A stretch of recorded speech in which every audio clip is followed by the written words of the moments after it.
Pode começar.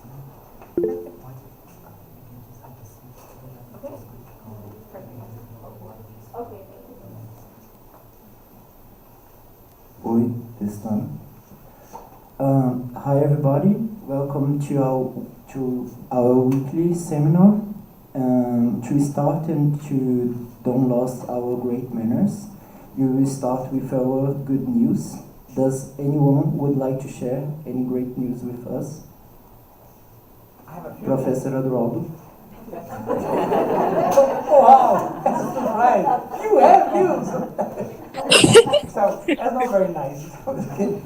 Anyway, the first amazing news that Monique is with us. She's going to be here until Sunday, and we have a really, really intense agenda. And just please join us anytime. We're going to be either in our department, and she's here to meet all of you. Meaning, you're very welcome. That is our very. And what is exciting is that Monique reminds me how I used to travel. She's traveling with her family, and it's lovely, and it's really, really nice. Then, so tell me where all the ice cream places are. Whatever too. Then anyone here that has boys, girls to bring from the age from 1 to 5 and 8, just come along. Anyway, then the second really nice news that tomorrow Sharacelli is going to defend her PhD. And there's a lot of people interested across the world, Sharacelli. We need to make sure that Google Meeting can cope with the number of people that will be joining our defense. The other good news that we have resources. Oops. We have resources for the animal shelter. We have 6,000 reais to build the interaction place, and we're going to be building that. The other good news that we are running really fast on this project to identify the sex of the chick in the egg. With Marcel, we have been making a lot of progress on that. And the other important news is that on the 26th, we have an event in Campinas. Everybody's invited. And if you would like to get to Campinas for free, speak with Sharacelli.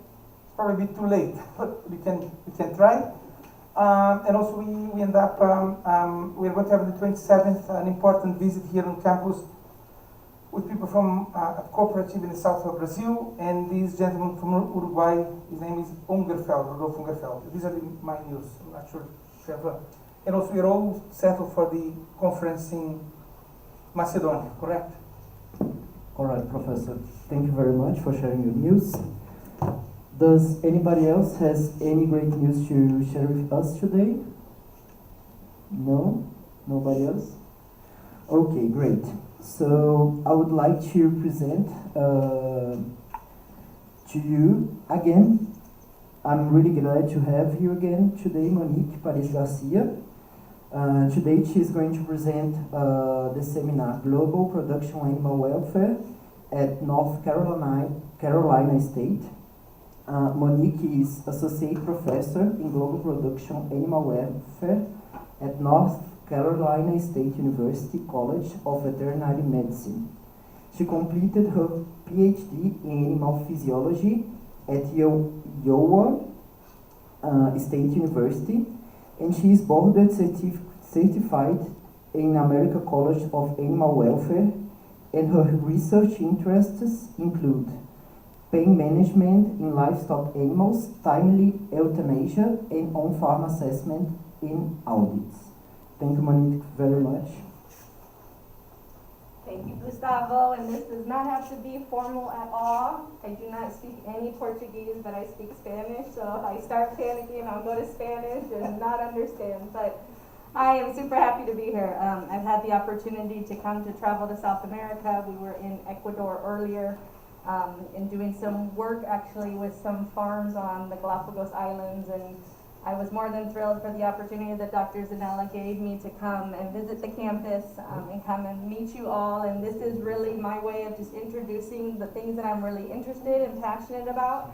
And hopefully my goal is to try to find ways to collaborate, work with more students, and be able to come down here again and have you guys travel to the United States to work on projects around welfare. So very much kind of just an overview of my life.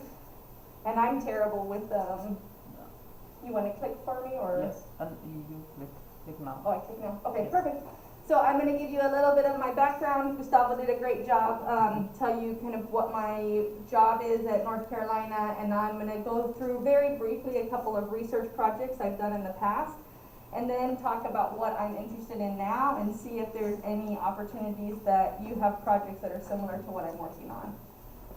So as Gustavo mentioned, I did all of my undergrad and my veterinary studies in Iowa State University. It's a very small state in the United States. It's very, very cold.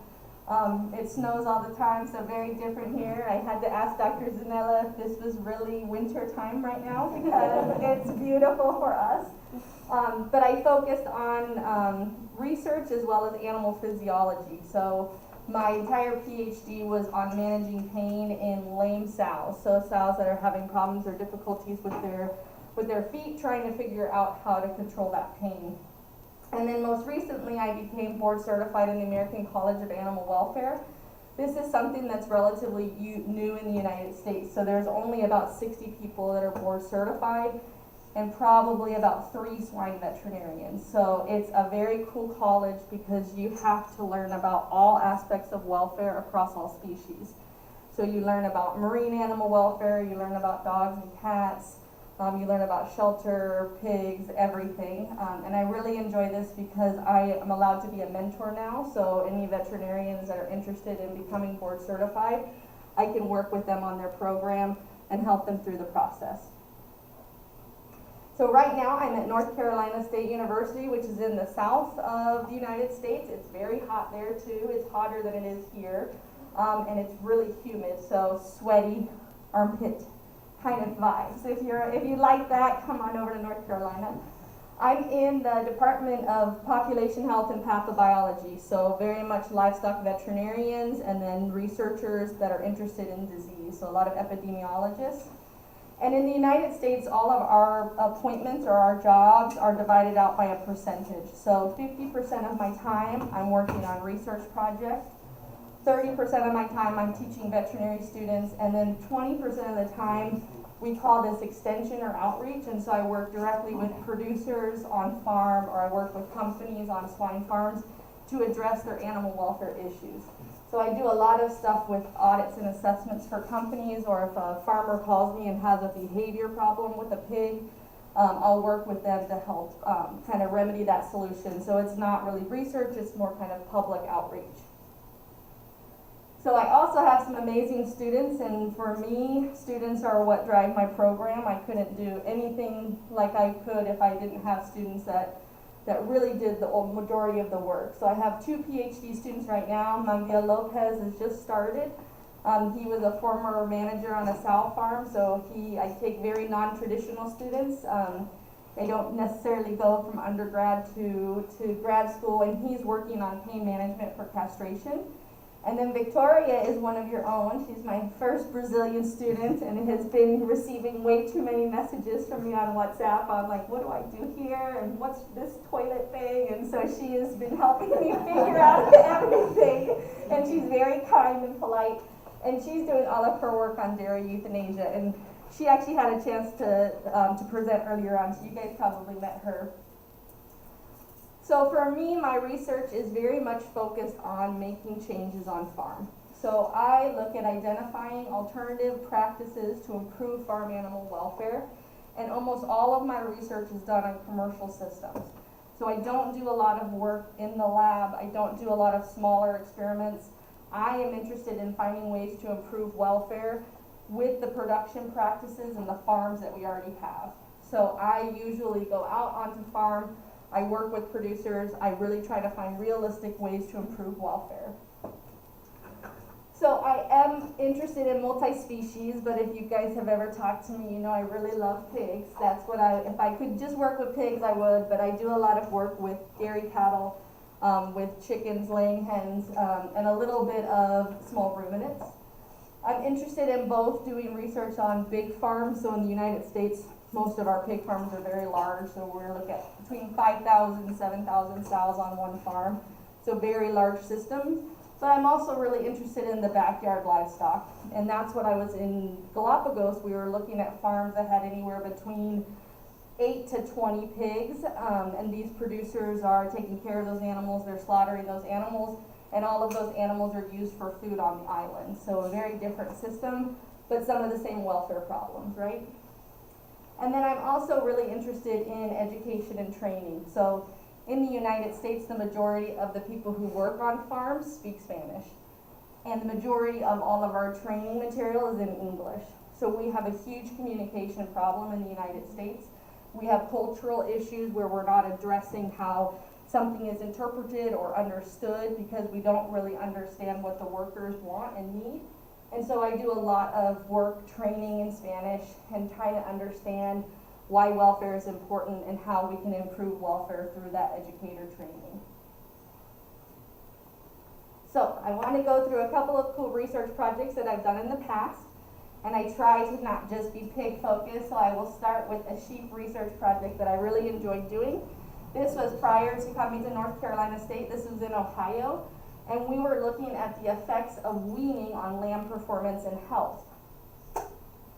So in the eastern United States, for the majority of sheep producers, they'll wean the lambs at 60 days of age. Does anybody know what natural weaning age is for a sheep? When would the lamb want to stop drinking milk off mom? Or choose to? Does anybody have an age? You can guess. 6, 7 months. 6, 7 months, okay, so in days that would be 180, 200, okay, so we have like 180, 200. I'm going to pick on you because I know you, Leia. What would you guess? I don't know, I think something like that. Okay. 6 months. Okay, 6 months. Yeah. Any other guesses? No. So a little bit earlier, about 140 to 150 days is when you would expect the lamb and the ewe to stop mutually end that bond and begin the process of weaning. And so that encourages both the lamb, who no longer has enough milk to really want to nurse, and the ewe, who's ready to kind of separate out from that lamb a little bit more. In the United States, we wean at 60 days, which is extremely early. And we see both behavior and health and performance issues associated with those animals. And so one major challenge that we have is parasitic issues. So this is the parasite Haemonchus contortus. It's called the barber pole worm. It attaches onto the lining of the sheep, and we see anemia and death. And it's by far the #1 issue with sheep production in the eastern United States. And so we were really interested in kind of understanding if the way that we're taking care of the sheep is influencing this mortality and influencing this performance. And so we set up an experiment where we had 3 treatment groups. So this was our pasture control group. So these were lambs that were weaned at 60 days, that early age, and then put straight out to pasture. Then we had lambs that were weaned at 60 days of age and put into the feedlot, so they didn't have any access to pasture, but they went straight to that feedlot. And then we had our alternative treatment group, which was delayed weaning. And so we had lambs stay with the mom for 120 days in the same exact pasture system as those control groups. We were interested in a lot of things, but for welfare in the United States, the economics is really a big driver. And so we wanted to be able to demonstrate to a producer if there's not only value because it's improving the welfare of the animal, but if there's economic value that producer is going to have a stronger, healthier lamb. So we evaluated body weights. For this Haemonchus contortus, we looked at fecal egg counts, which tells you how much parasites they have in them. And then the FAMACHA I-score, which I'm not sure if you guys do down here, but yeah, it's just basically an indicator of anemia, right? We took blood to do PCV, so looking at hematocrit and total hemoglobin concentration, as well as mortality. And so just to kind of get you oriented here, so this is looking at body weight, and these are days after weaning. So this would be that when we wean them at 60 days, when we wean them at 7 days after 14, 28, 42, and 56. And so for our pasture control, this is the ones that were weaned early and put on pasture. These are the ones that are stayed with mom but got all the data collected, and then this is our feedlot. So we had no difference when we started the trial, but even 1 week after, we started seeing differences in weight gain. So we saw that those animals those animals that were on mom or on the pasture actually had more weight than those in the feedlot. Does anybody work with feedlot animals? My beef cattle people in here? So do you see this with feedlot animals? A decrease in weight? But we haven't compared with the pasture, but yeah, Yeah, so you haven't compared, but you see, yeah, that we basically have a decrease in that feedlot, which is usually an indicator what we see in pigs as well, with this kind of weaning stress and their transition to feed, and you see this period of time where they really drop off on feed. So at 7 days of age, we see that being on pasture is beneficial from the weight. And we see following that out, all the way out to that 120-day mark when they were, or about 120 days when they were weaned, you see that our feedlot group was a little bit higher than our pasture group, but the ones that stay with the mom gain the most weight. So that combination of milk and being on pasture, you're gonna have a heavier lamb than if you were gonna put on pasture or They had feedlot. supplemental food with mom too. They had excess food. Nope, they only had pasture or mom. Only pasture or mom. So the difference between that pasture group and the mom group was milk only. And then the feedlot group ended up gaining weight, so they ended up increasing that average daily gain, but not as much as on mom. So this is the same setup, but now we're looking at pack cell volume. So this is basically the indicator of how much blood loss is going on. So it's our direct or indirect indicator of parasite load. And so we did this by a difference. So all of the animals started with about 30% PCV. And so what we wanted to know is how much was it dropping over time. So these negative numbers mean after 14 days after they were weaned, you saw a 2% decrease in their PCV. And so you can see when you look at the U group, so these are the babies on mom, versus the feedlot group, they were not different. So it was as if those animals didn't even have that exposure to the parasite that was on the pasture, and the equivalent of them bringing it into the feedlot. And that's really important, especially for the United States, because a lot of people move the animals to the feedlot because they think that's the only way they can control for parasites. They have to get them off the pasture, especially with small producers who don't have the opportunity to rotate on pasture and they have much smaller property. And so this was a really great outcome for us as well, because not only did we show that these animals gained weight, but that we were treating them less, there was less mortality, and their PCV was less effective. So we found that lambs that remained with the ewe on pasture for 120 days gained more weight and had less parasitic infection than those that were weaned early on pasture or feedlot. And it does have a huge economic value to the producer. And this was fun because, we got these great results, but it still took a lot of work to convince a sheep producer that it was the right thing to do. And so being able to show the data and being able to give those examples really helps move that welfare forward when you're working with producers whose livelihood depends on taking care of these animals. So it feels like it's way too formal, so I want questions and discussion. Any thoughts on the lamb project? I saw a lot of small ruminants coming in here. So does Brazil have a big sheep goat population? Yes. Okay. For both milk and meat? Primarily meat. Primarily meat. Yeah, So not a lot. Yeah, and there are two extremes, the south and in the northeast. Okay. And mongoose is a huge problem. Probably the most Okay. biggest problem Okay. for our sheep industry. Mongoose. And do you guys do feedlot systems or primarily pasture? for the pasture, Primarily pasture, okay. yes, for the Okay. The state of São Paulo is a bit different, but Yes. that is correct. I mean, the south is all pasture. 100%. Yeah. Northwood. Yeah. Northwood, Yeah. a lot, because the vegetation is very poor in nutrition. Okay. And another interesting thing about all this, which we didn't go into, is one of our challenges in the United States too is that these homunculus worms are resistant to the anti-helminthics that we're using. So I imagine that's some other issues that you see as well. Gustavo, are you stuff on that or no? Yeah, he's thinking about something revolutionary. We cannot talk to you about that. Okay.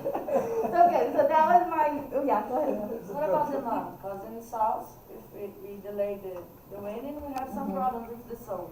Yeah, so we did look at the sheep, the ewes, and we did see slight decreases in body condition, but no issues with rebreeding. So there was some, and that's where I think potential to supplement those ewes and give them something, and even give access to those lambs who could be finished in a feedlot as well. But yeah, very good point. Okay, on to the best species of them all. We're going to talk a little bit about pigs. I just wanted to let you know I do things other than pigs, but I really love pigs. So Don't feel worried about telling your passion about pigs. I know, I love pigs with all my heart. And there's not a lot of students that love pigs too, but I'll find you and you can come work with me. So this has been a lot of research I've been doing for the last 2 years. It's all on pain management for castration.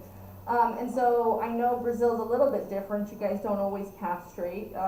Never castrate or? Okay. You do castrate. Okay, but I know there are some systems. We talked about this, I think, right? Yes, sometimes you use the vaccine, like The Infravest, right? Yes, but not the castration. Yeah, Yeah. but mostly the normal castration. Normal castration, yeah. So in the United States, like 95% plus are castrated, and we all castrate within a week of birth. So typically about a 5-day-old piglet, and we don't provide any type of pain management or control. The most typical thing that you'll see is you'll have iodine spray to control for infection, and sometimes the pig will receive an antibiotic or they'll receive iron, but that's completely different for, it's just basically handling them. So I'm really trying to find a realistic way to control that pain, knowing that if I'm working in a typical farm that I have in the United States, we're looking at castrating 300 to 400 piglets in a day. So it can't be something that I can hold the pig for 2 hours or treat and retreat and pick up over and over. And there's a lot of pushback from producers that they already don't have enough people on farm to take care of the pigs. To add one more thing is really challenging. So I was really interested in this drug because it's a topical, and it's the first drug that's been approved for pain in a livestock species. It's for dairy cattle, but we can use it for pigs as well. So you'll hear me preach about this over and over. We know castration is painful. There's been decades worth of research that have shown both behavioral changes to the pigs as well as physiological changes to the pigs. From a behavioral standpoint, I really like this because to me, behavior is the most direct way to ask the animal what it's experiencing. So it's the most direct indicator of welfare. And we can do that without having to intervene or be invasive or collect blood. We set up cameras and we watch pigs and we ask them what do they want or what do they not want. When you talk about piglet castration, there's really 2 ways you can look at behavior. You can look at what we call maintenance behaviors, which are your day-to-day, everyday behaviors that a pig's always going to perform. So things like activity, interacting with each other, eating, drinking, nursing, all those things that you would expect a pig to perform all day.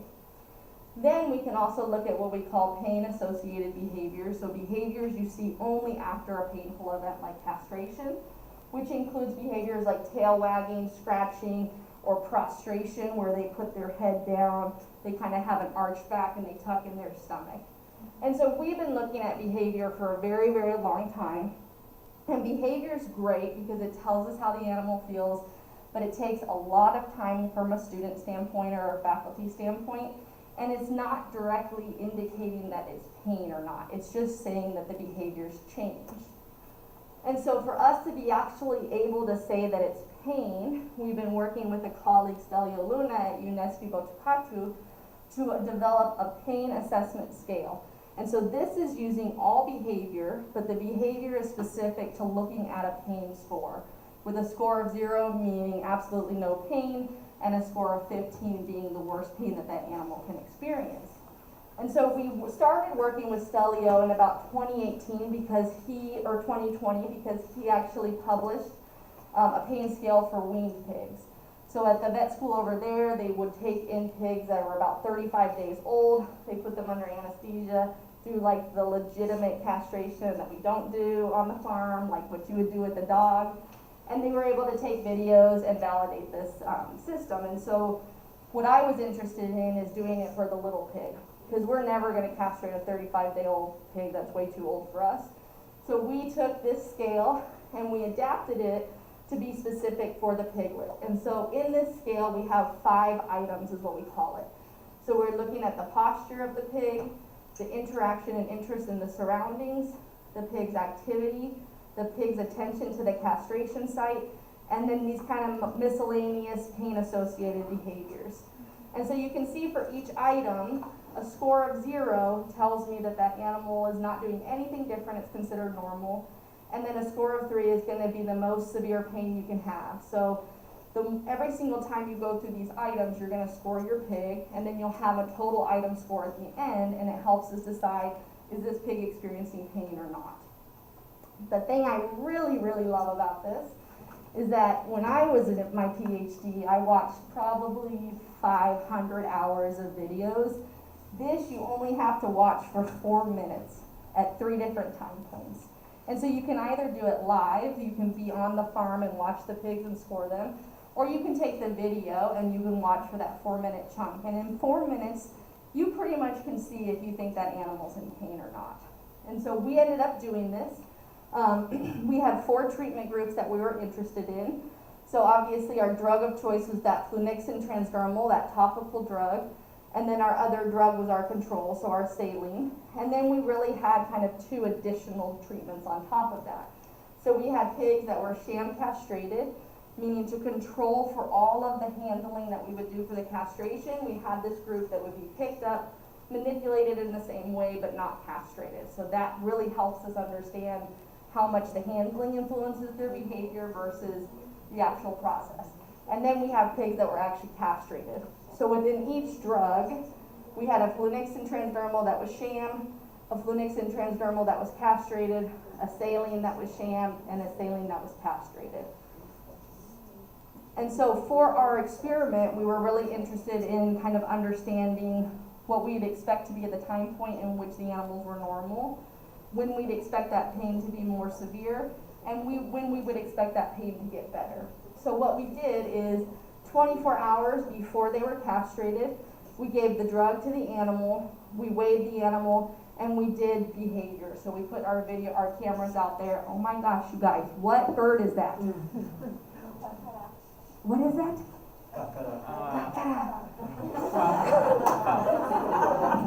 A kind of eagle, Brazilian eagle. It's not an eagle. That's like a huge symbol right now that I should just, America, it's not an eagle, what is it? It's a hawk, okay. We're gonna call it an eagle. I'm gonna say I saw a Harvey eagle right now, that's how excited I am. We have a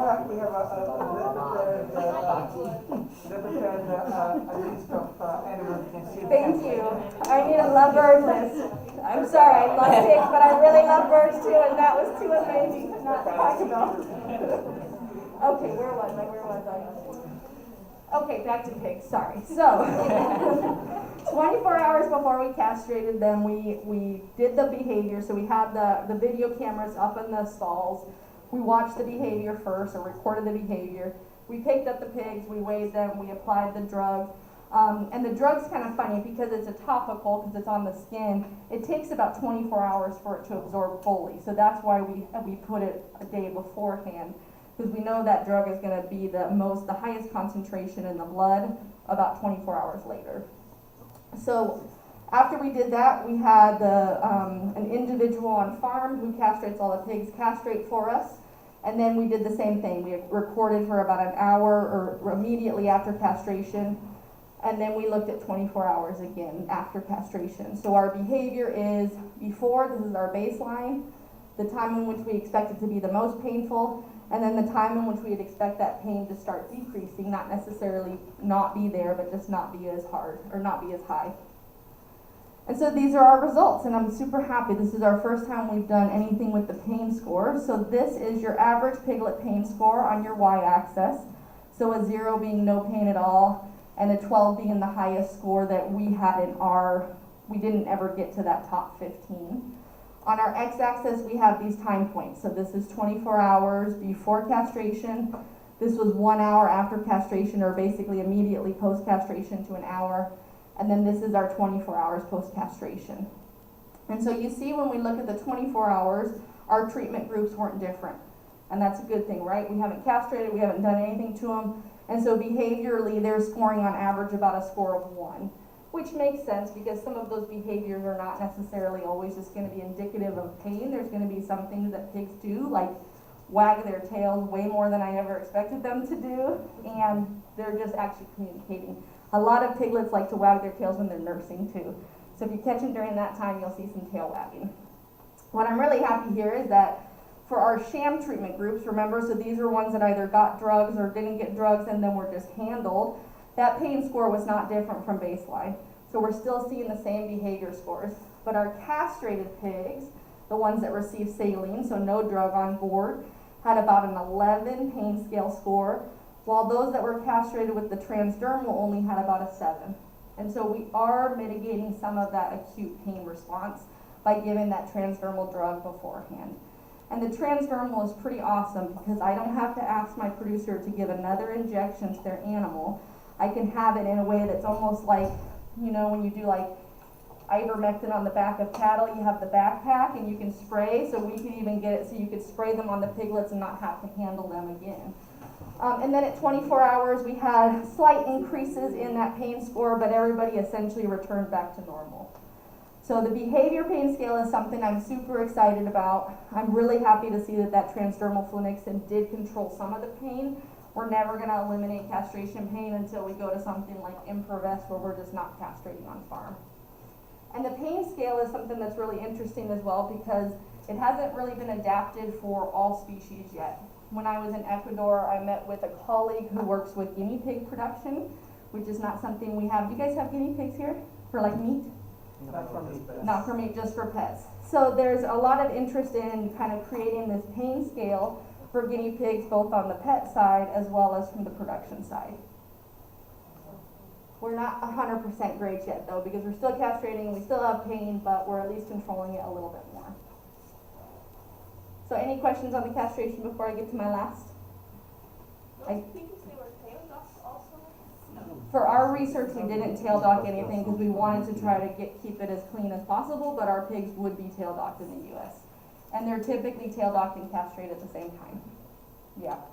Tail docking is a very challenging one. And for the US, we're not going to be able to really eliminate tail docking until we dramatically change our facilities. So we do not have stimulating enough environments for primarily concrete and steel. And so we do see a lot of challenges with tail biting as a redirected behavior in that finishing phase.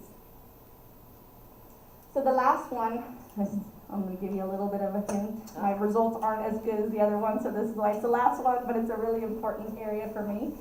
And I know Dr. Zanello works with lameness as well, so we were really interested in, again, trying to find a realistic way to manage lameness on sow farms. And so typically a sow is going to be lame on one leg, it's usually the back leg, and we see it to have major issues on farm, particularly on those farms that have almost always concrete or slatted systems. And so we were interested to see, given a lot of our farms in the US have transitioned to group housing, and we're seeing an increase in that lameness when they're in the group setting, if we could try to do something for them when they get moved to farrowing to try to help them kind of manage that lameness and get better quicker. So here we're looking at the effects of rubber mats on reproductive performance, lameness severity, and recovery in sows during the farrowing and lactation period. So lameness is what we would consider one of our top reasons for involuntary culling. And so what that means is that producers have options to decide to breed an animal and keep her on the farm or send her to slaughter. And you can voluntarily send that pig to slaughter if you don't think she's a good mom, or she's too big for the crate, or for reasons that you can choose to take her off. And if she doesn't have to leave, it's a choice from the producer, and it's usually economically driven. So reproduction is primarily the #1 voluntary reason if she's just not a good mom and not milking very well. Involuntary culling means that producer has no option. He has to get rid of the sow. He has to have that sow go off the farm.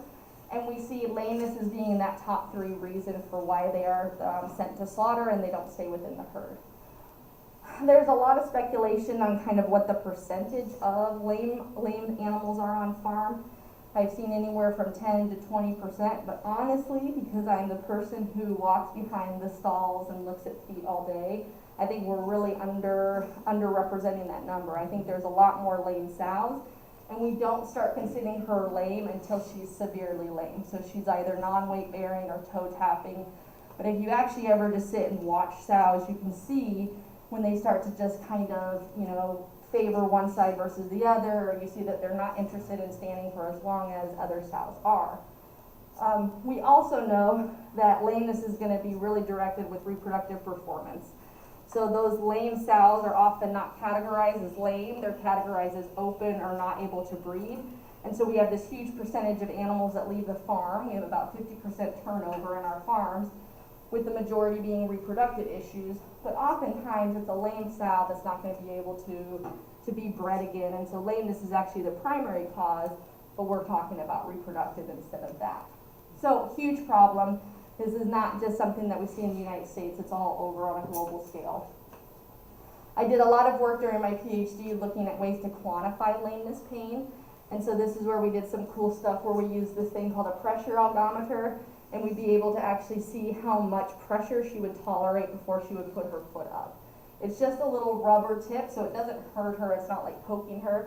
But we'd basically bring her into a stall, we'd give her food, and then we would just push on her rear legs and we would see how long it takes for them to stand up.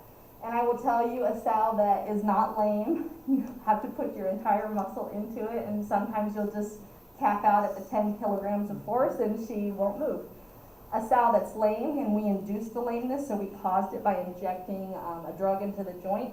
I mean, within milliseconds of that foot being touched, they'll bring their foot up. So this is a great tool that we have used in the past to quantify pain, but not something realistic for a producer or someone on farm to do. And so we were interested in kind of looking at a more performance standpoint by identifying sows that were lame, non-lame, and then giving them the option of a rubber mat or nothing.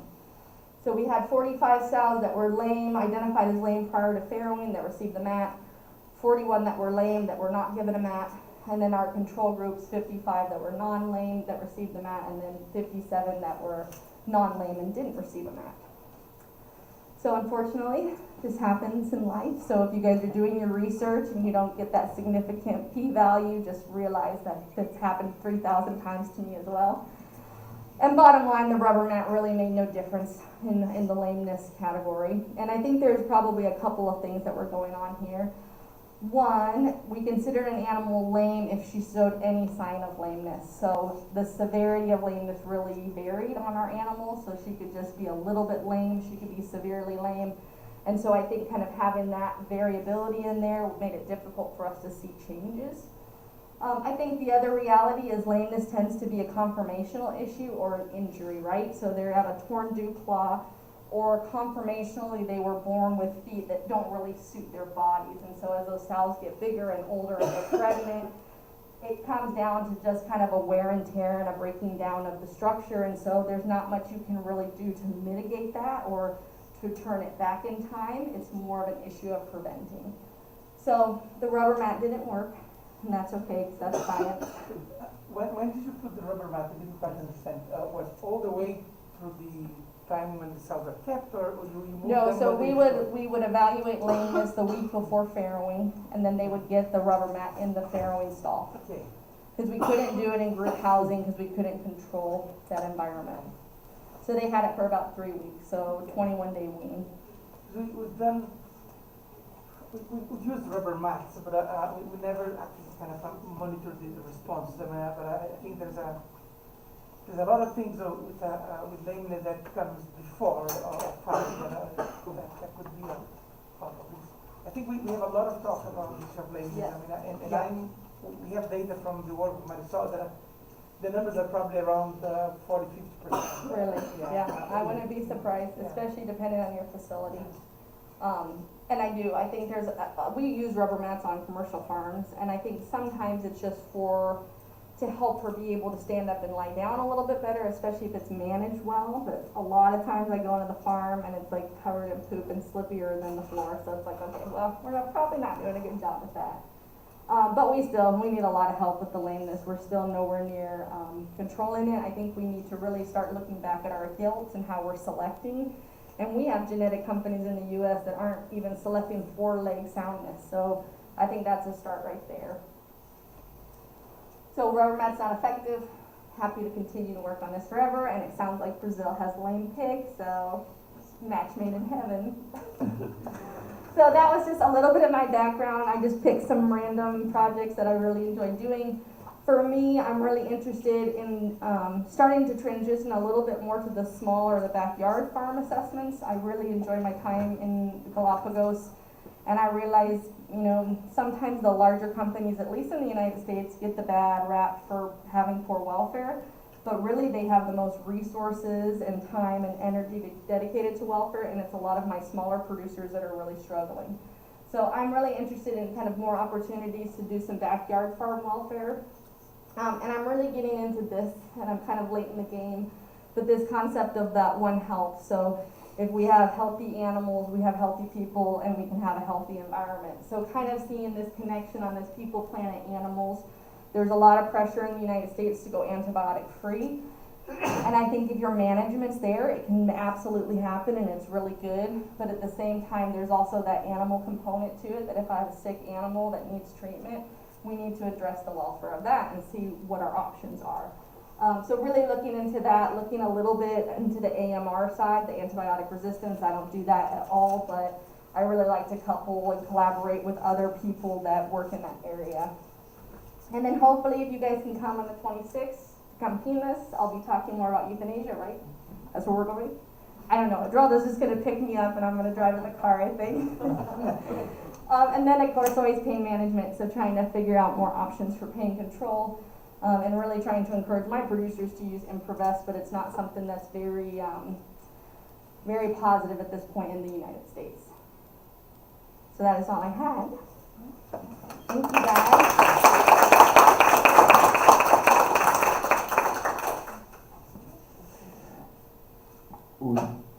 Thank you, Monique, very much for your presentation. To present a little bit more about your projects, I'm sure it was really insightful for everybody, and it characterized a little bit more about the area of your studies. And if anybody has some question to Monique.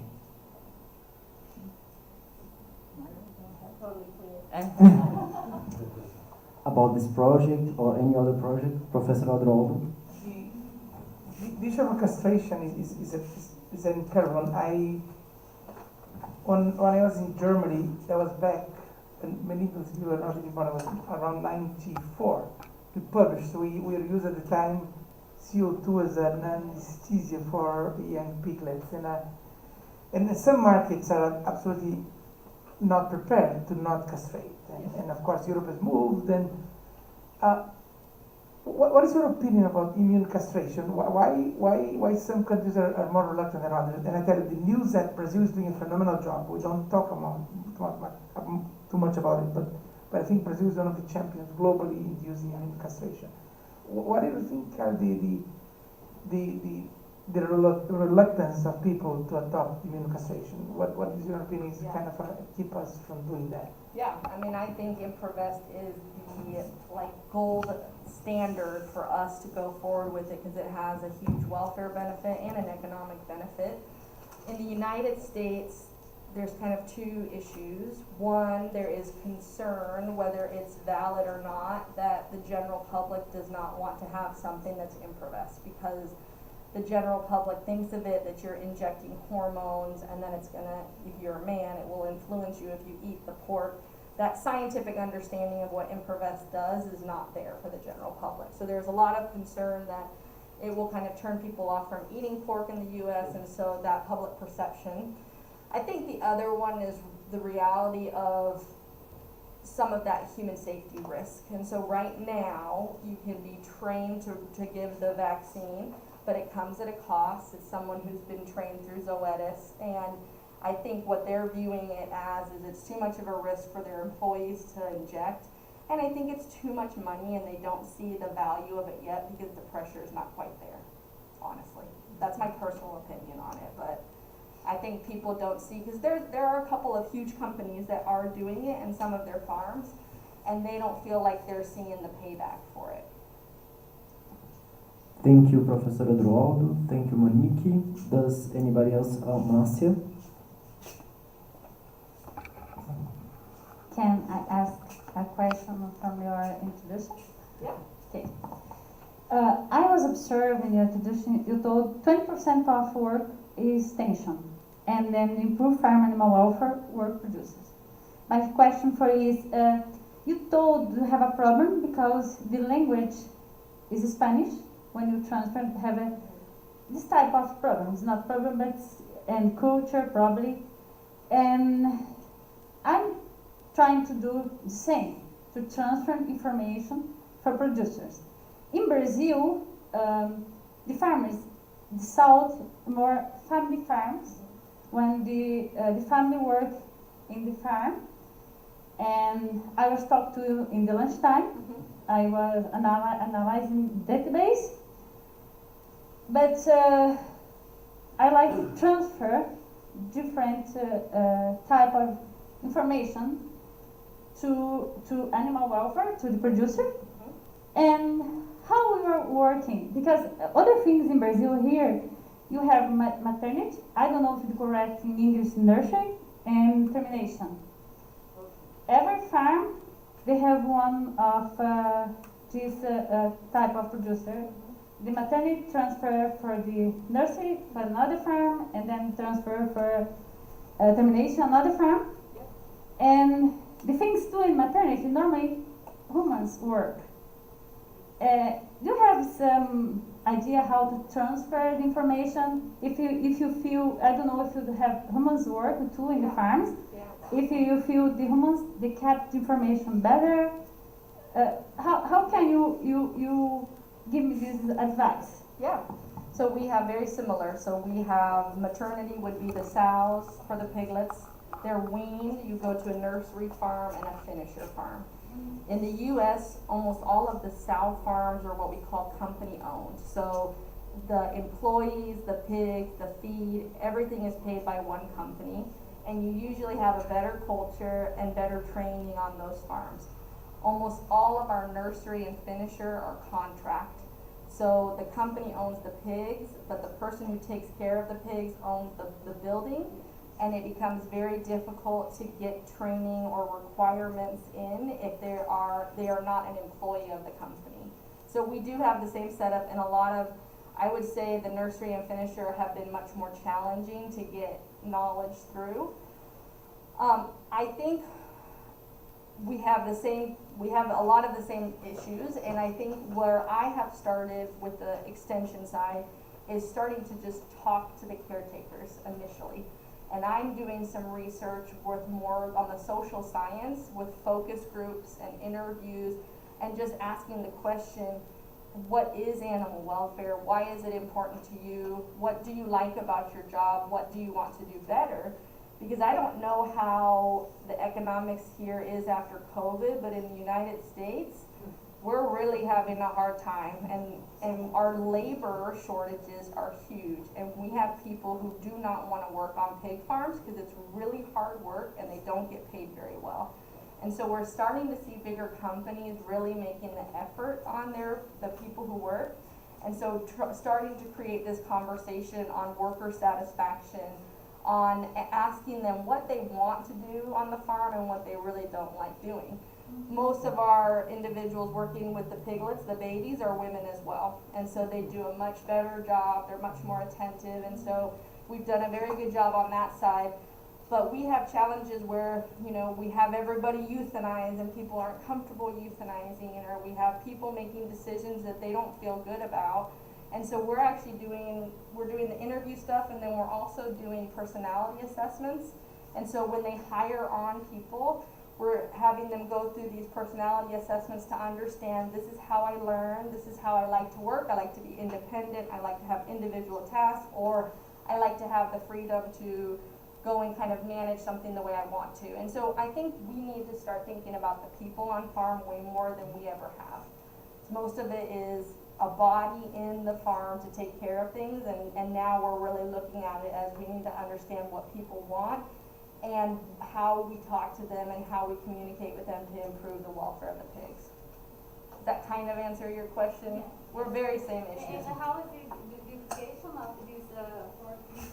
From the education side, most of them have some high school experience. Some of them have some high school years, most of the individuals that speak Spanish are middle school to middle school level education to some high school education. So the other thing we've been doing, and I'll present some on the euthanasia research, is all of our training. That was another bird to draw, don't look over there because I'm going to get distracted. Another thing we're really focusing on is when you walk into the farm and it's Hispanic labor, there's a 3-page document that's translated into Spanish, and most of the individuals don't read.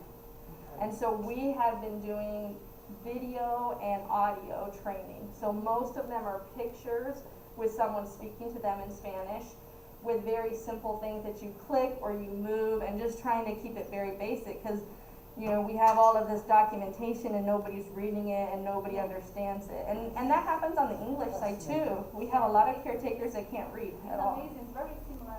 Yeah. So we're really trying to focus on that, and we've done primarily Spanish because that's the majority, but we do have a lot of other languages on farm too. And I mean, very interesting story. When we were in the Galapagos, the other thing was culture. So one of the farms we went to was talking about, you know, I'm like zoning for my pigs because that's what I do, and I see this really large boar with this gash on his scrotum, like a hole, and I'm trying to figure out, like, what is that? Was it an abscess? Was it this? Was it that? And it turns out that they keep the boar, because they do natural covers, and they're not doing artificial insemination. They keep the boar until they have another boar that they think is better. And 2 days before the full moon, she castrates the bigger boar so the other 2 boars don't fight, because before the full moon is good juju or good something. I mean, it was incredible. I mean, it was an incredible conversation. And all I'm thinking about is the pain associated with a full-grown boar being castrated. But that, I mean, it was true in her heart what she believes, and it's like, I would never be able to have that. I would never be able to know that unless I asked and said, what do you think is important? How do you know the animal is in good welfare? And those kind of conversations. Now that's an extreme, but it's those where I think we need to actually ask the people that are taking care of the animal. Thank you. Thank you. Dennis? Thank you very much for your presentation. I was thinking about asking you which is your favorite character of Muppets, but now I don't need to ask anymore. I like very much that you said about study realistic methods to improve animal welfare on farms. So at the university, much times we study some methods that we can possibly use in the future. So some people say that in the future we will not have animal production anymore because we will have animal meat impression, pressure of meat, meat impression. Oh, Okay, so meat oh, yes. cells cultivation. Yes. Yes. Do you believe that some kind of technology like video, automatic video, careful of animals will be available in the future, or do you believe that we will use meat impression? Yeah. So cultivated meat is a huge. I don't know. I'm sorry. No, you're fine. You're absolutely. If you understand my Yes, I understood. So there is this. 50 years from now. Yeah, this idea of cultivated meat or replaceable meat, impossible burger, all of that stuff, right? I think that is a portion of the market, but I don't think it will ever take away meat, ever. For sure in the United States, that's never going to happen. And I think all it is another avenue for an alternative for people to consume. And the U.S. is a really challenging place to do welfare in because we have a ton of money when it comes to our ability to choose what we want in the grocery store. And we have a ton of options, and we have some of the cheapest food in the whole world. And people are not willing to pay for more welfare-friendly products and stuff like that. And we have incredible inflation right now, and I don't anticipate it's going to go down because people have the money to be able to spend for it. But I feel like this is a trend, and I think it will always kind of be there, but I don't think it will ever take over production.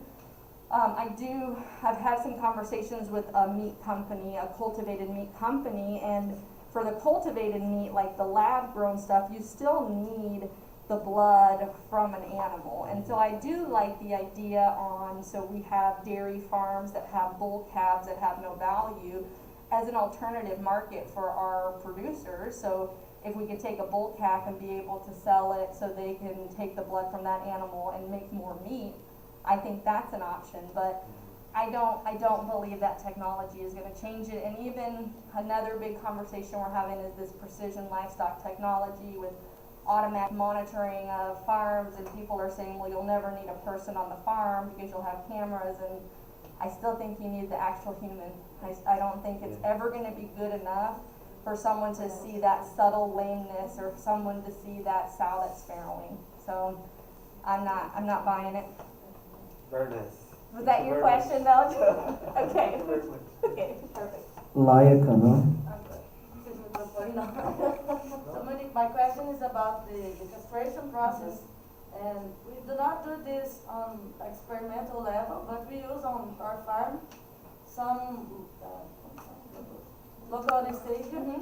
Lidocaine? Yeah. Okay. And you Yep. So. use it? Yeah, so originally we didn't do much of it because there was pushback from producers that it would take too much time. But we just completed a study, and we don't have the data yet, but lidocaine injected in like the intrainguinal canal. So We like use on the testicle of the animal?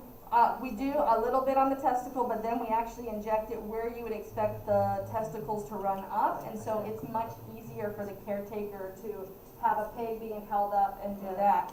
And we've seen some really nice, at least subjectively, results. We're still waiting for the data. I think the only challenge with the lidocaine is if it becomes too much time for that caretaker to perform. But I really like it, and it seems to work like within 5 minutes, at maximum. I think you can even go a little bit earlier. Yeah. And it will give that much more control immediately at castration versus the NSAID or the flunixin is going to take a little bit longer. Yeah, I like it a lot. Janaína? Thank you for the presentation. You're welcome. Recently we have this normative that dictates how our swine facilities and welfare management should be all the way by 2045, I think. And it's very new in Brazil. We don't have that for other species or anything like that. And we are walking towards having something similar for laying hens. So I'm curious to know and I know all of this is very based on European standards. So I want to know if in the US we have something similar for specific species for like sheep or cows, something like that. Yeah, so that's a really good question. In the US, we have very few laws associated with animal welfare. So we have basically a transportation law on how long, it's called the 28-hour law. They can't transport an animal more than 28 hours, which is a pretty incredible long period of time, so it's very hard to break that law. And then we have a slaughter law, so they have to be rendered insensible before they're slaughtered. Other than that, we really haven't for a while had any type of law or legislation, but more recently, like the last 2 years, we're starting to see these state laws come up, so we have these propositions. So right now, I want to say there's like 12 or 15 laws that prohibit gestation crates by state. So Oregon, California, Massachusetts, and it seems like from an animal rights standpoint, they're transitioning away from undercover videos and like poor media to getting the laws on board by state. And we just had another law passed called Proposition 12 in California that does not allow the sow or a veal or laying hens to be in crates at all for their entire life. And that's huge because the law says that anybody who brings meat into the state, anybody who sells meat into the state, has to abide by that law as well. So that means that a producer in Iowa, a producer in North Carolina cannot have a sow in a stall ever, not even for breeding time. And it's huge, right? And they're taking it all the way to the Supreme Court right now, and a decision's supposed to be made, and it sounds like the president is gonna support the swine producers on like freedom to operate. But the reality is once that law's there and that expectation's there, the companies are gonna change. So the companies are really the ones who have the pressure. So even if we don't have laws, all of our sow farms are transitioning to group housing. Our biggest company, Smithfield, I think is 95% converted to group housing now.